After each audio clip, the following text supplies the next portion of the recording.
Hello everyone, and we've got Danny here. I think when he, well, we don't know whether when he signed up for this, whether he had something intended to an announcement or not, but we're about to discover what he thinks of the world post his resignation from IPG. So there's a couple of things here, Danny. The options are you going to consulting? Are you going to actually retire to a strawberry patch, or are you going to do something? What are you going to do? What and why first? We get through that, and then we'll get to the real stuff.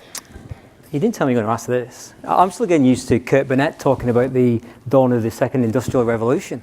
I thought I walked into the wrong conference. I'm just taking a break. I've done 3 years at IPG.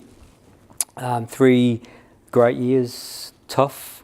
We had a phenomenal year last year, and I got to the end of the year and thought maybe time for a break, reassess where things are at, take the rest of the year off, and then see what comes next. So I guess the question is, are you seeing some shit coming down the pipe that we aren't, that you're getting out early?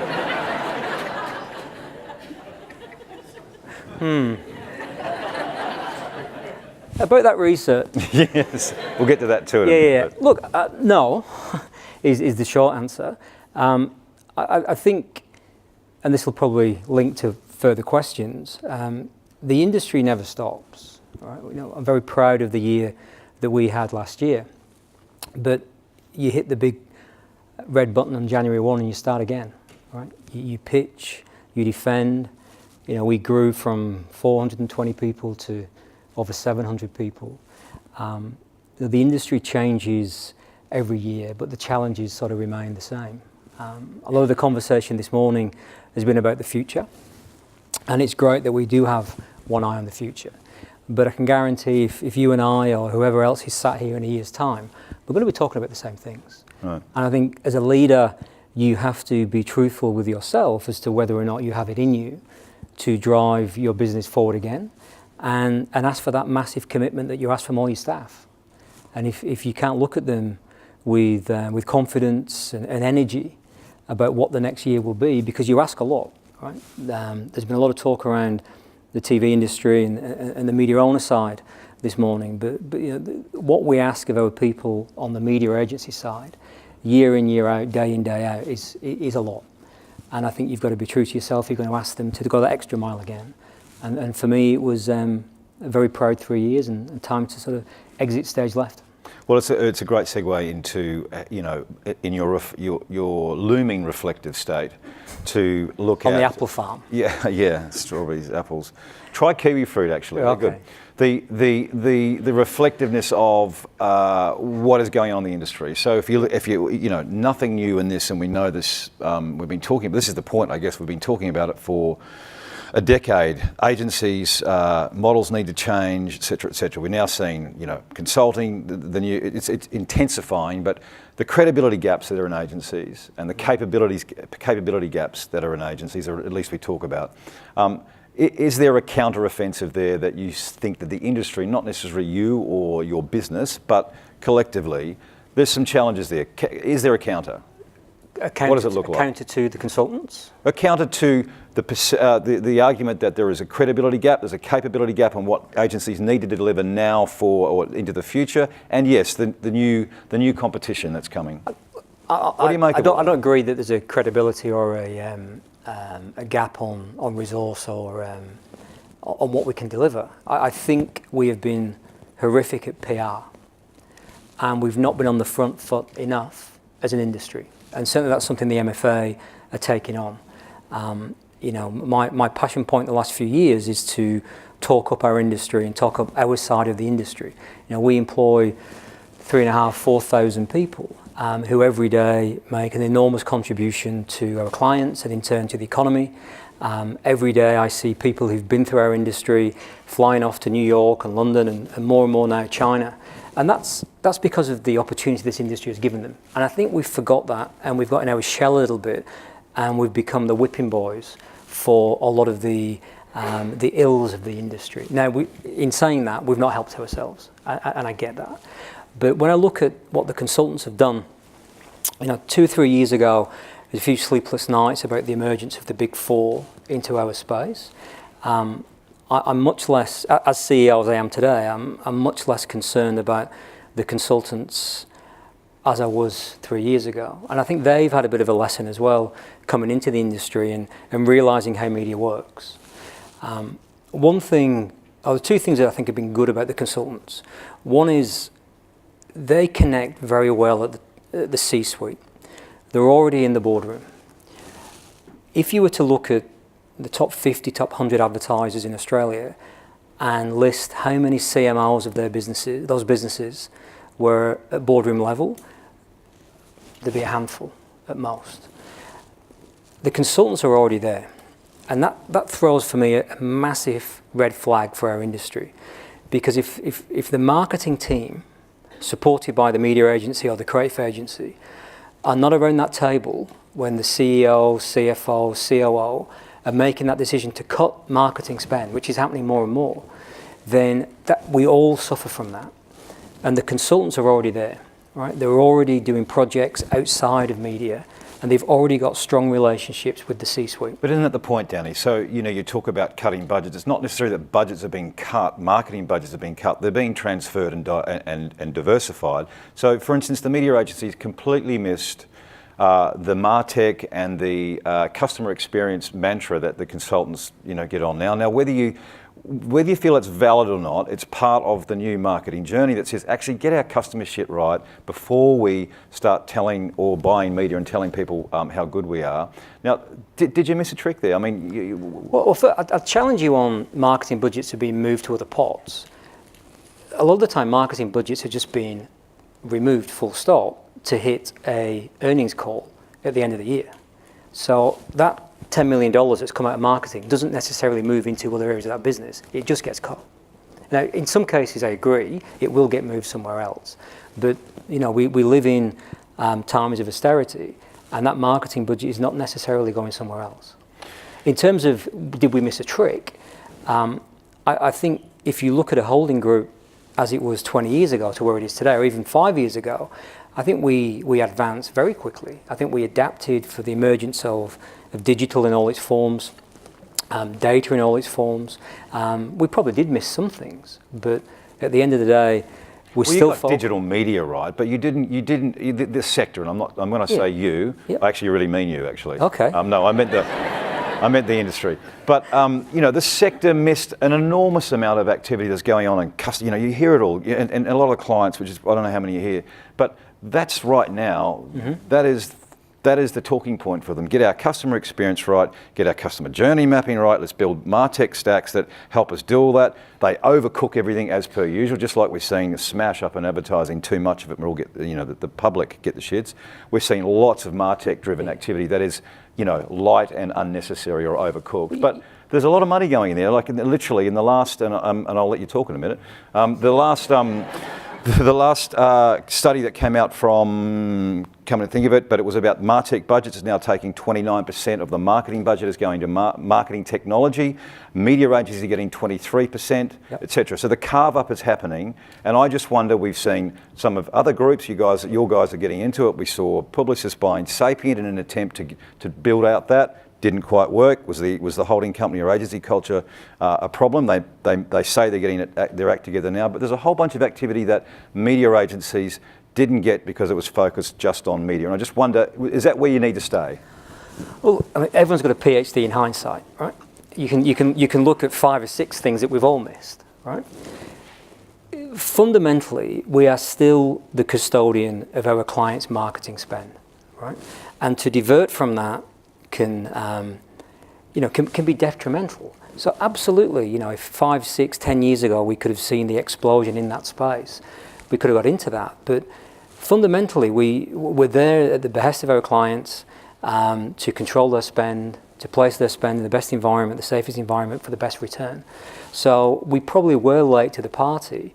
But also, we're also big, traditional holding groups, we're big legacy businesses, right? And it's very difficult to change those things overnight. You look at the emergence of Google, Facebook, and Amazon, and Adobe, etc. they're built in very different ways. Some of they're built in the digital age. They don't have legacy issues that we may face or our media owner partners may face. So it's easy to say we missed it, but there's a reality there in terms of could we ever have got on that bandwagon? But what we are brilliant at, and I think in the event of nuclear war, there'll be two things left: there'll be cockroaches and media agencies, because we have this unbelievable ability to survive, morph and survive and adapt, and we will, right? We absolutely will. And for all the great stuff talked about this morning around future and everything else, the reality is in 3 years' time, we'll still be pitching, we'll still be defending, we'll still be hiring more people.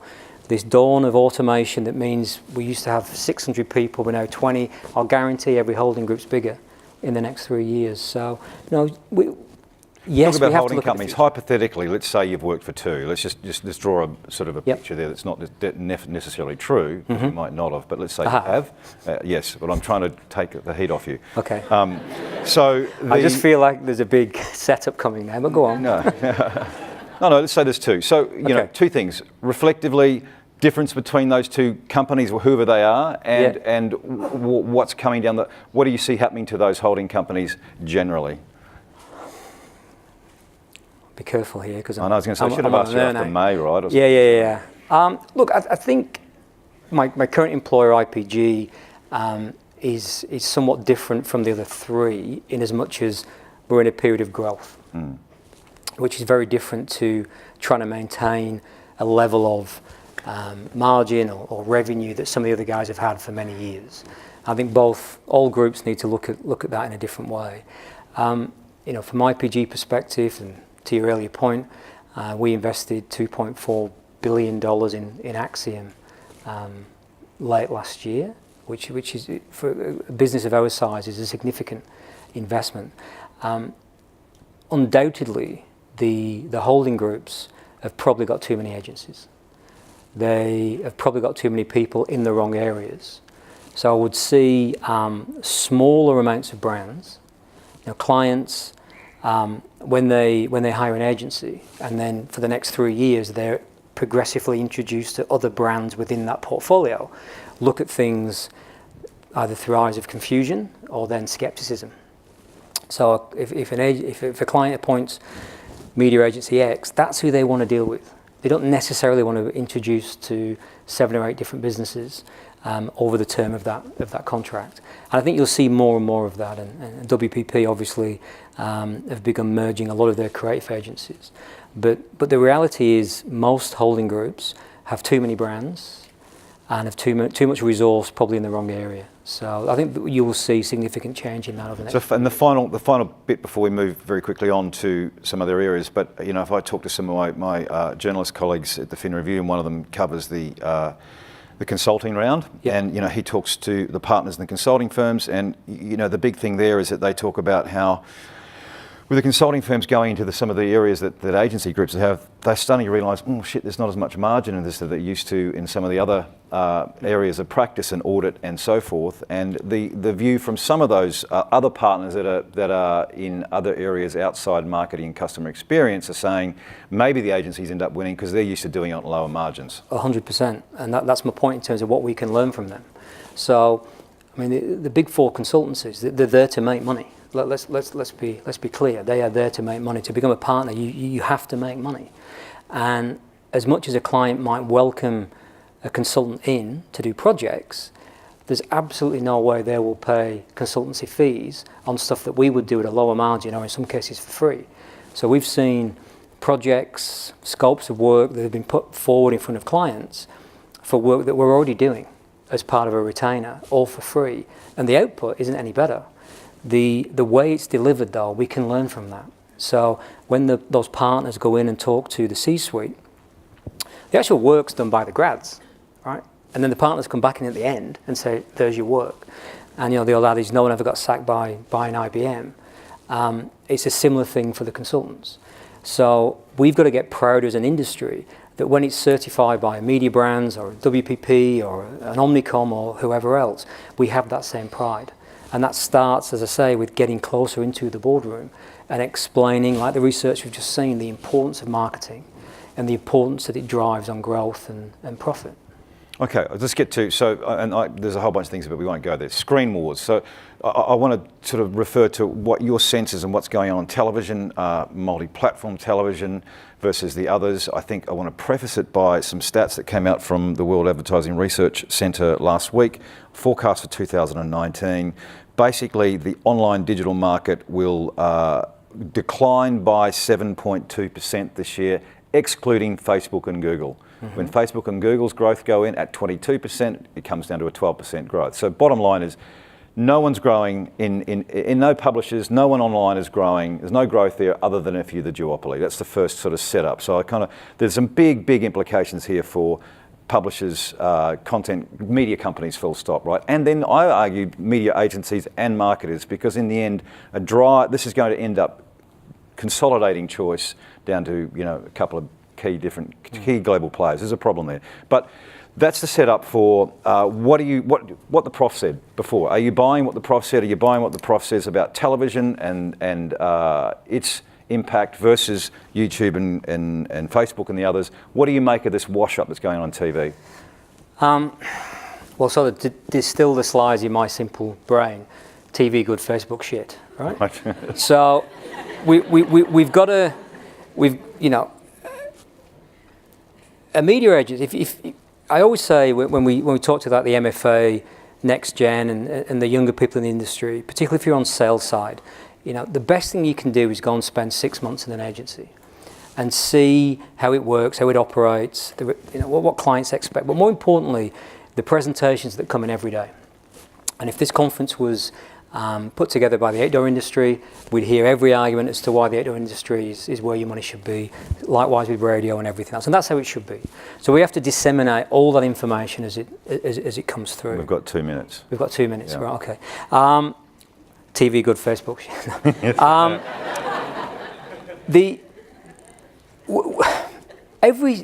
Certainly from an IPG perspective, and I think every other holding group, every schedule that we send out is signed off by a client, right? We don't go rogue on schedules.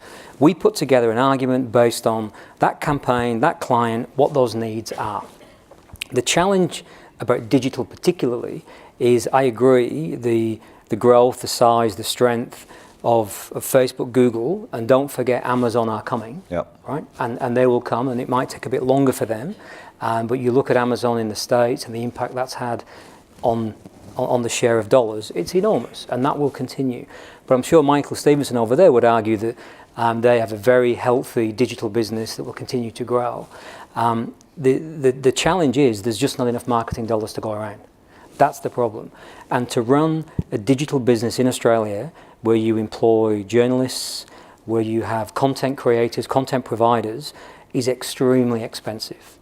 And the current model, the current way digital is sold, will not provide enough for people to survive in that way. So you're left with the long tail, which means you're left with lots of different scenarios and risk scenarios there. Well, I actually think, and it's not been discussed really yet, one of the biggest problems here is the Netflix effect, which is people, I know Kurt, you had a view on this, now feel affronted when they're interrupted by advertising. Right. The deal we had, the deal that was in place for decades, which was you get free content if you see these ads, yeah. That deal's broken.